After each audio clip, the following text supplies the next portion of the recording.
Welcome to my channel SaKarasaathamum Vadakarium. இந்த week cook with கோமாலியில் grace அக்கா தான் immunity பின் ஜெயிச்சாங்க. அவங்க பண்ண ரெசிபி தான் குடமிளகாய் வச்சு ஒரு அல்வா. செம்ம டிஃப்ரெண்ட்டான ஒரு ரெசிபியாக இது இருந்துச்சு. ஸோ இதை எப்படி பண்ணுறதுன்னு பார்த்தலாம். நான் இன்றைக்கி ஒரு குடமிளகாய் எடுத்திருக்கேன்.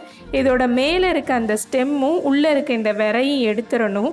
எடுத்துட்டு இதை சின்ன சின்னதாக இந்த மாதிரி கட் பண்ணி எடுத்துக்கோங்க. இப்போது கட் பண்ணது எல்லாத்தையும் நான் ஒரு மிக்சியில் சேர்த்துக்கிறேன். இதை அரைக்கிறதுக்கு எக்ஸ்ட்ரா தண்ணி எதுவுமே தேக்க தேவையில்லை. கேப்சிகம் அரையும் போதே கொஞ்சம் தண்ணி விடும், அதுவே கரெக்டாக இருக்கும். பாருங்கள், இந்த மாதிரி தான் நான் அரைச்சி எடுத்தாச்சு எல்லாத்தையும்.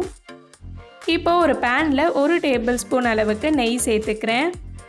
நெய் உருகினதுக்கப்புறம் கொஞ்சமாக பாதாம் பருப்பு, முந்திரி பருப்பு, திராட்சை எல்லாத்தையும் சேர்த்துக்கலாம். இது லைட்டாக பொன்னிறமாக மாறினோடனே தனியாக ஒரு பிளேட்டில் எடுத்து வச்சுருங்க. இப்போ இதில் நம்ம அரைச்சி வச்சுருந்த அந்த கேப்சிகமையும் சேர்த்துடலாம். இது நல்லா ஒரு 5 நிமிஷம் அளவுக்கு குக் ஆகணும். இது குக் ஆகட்டும்.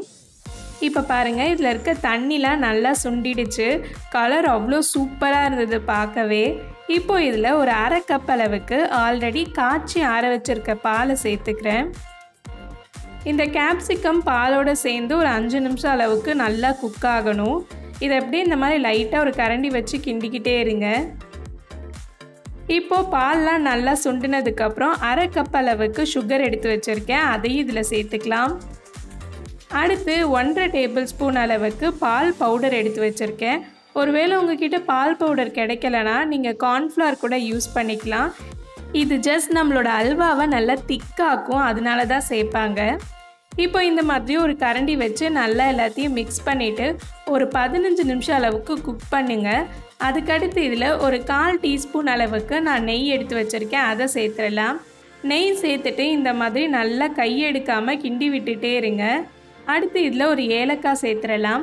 பாருங்கள், ஒரு 20 நிமிஷத்துக்கு அப்புறம் எனக்கு எல்லாமே நல்லா ஒன்றா திரண்டு வந்துருச்சு. பேன்லேயும் எதையுமே ஒட்டவே இல்லை. ஸோ அல்வா ரெடி ஆகிடுச்சு. இப்போ இதில் நம்ம வறுத்து வச்சுருந்த அந்த முந்திரி, திராட்சை, பாதாம்லாம் சேர்த்துட்டு நல்லா மிக்ஸ் பண்ணி விட்டுட்டிங்கன்னா நம்மளோட சூப்பரான கேப்சிகம் அல்வா ரெடி ஆகிடுச்சு.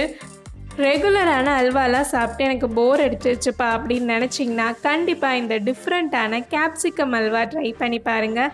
அண்ட் இந்த வீடியோ பிடிச்சிருந்ததுன்னா மறக்காமல் சேனலுக்கு சப்ஸ்கிரைப் பண்ணிவிடுங்க. இந்த மாதிரி குக் வித் கோமாலியில் இருக்க ரெசிபீஸ் எல்லாமே நம்ம சேனலில் இருக்குது. அந்த வீடியோஸையும் செக் பண்ணி பாருங்கள். நெக்ஸ்ட் ஒரு சூப்பரான வீடியோவில் மீட் பண்ணலாம். அது வரைக்கும் பை பாய்.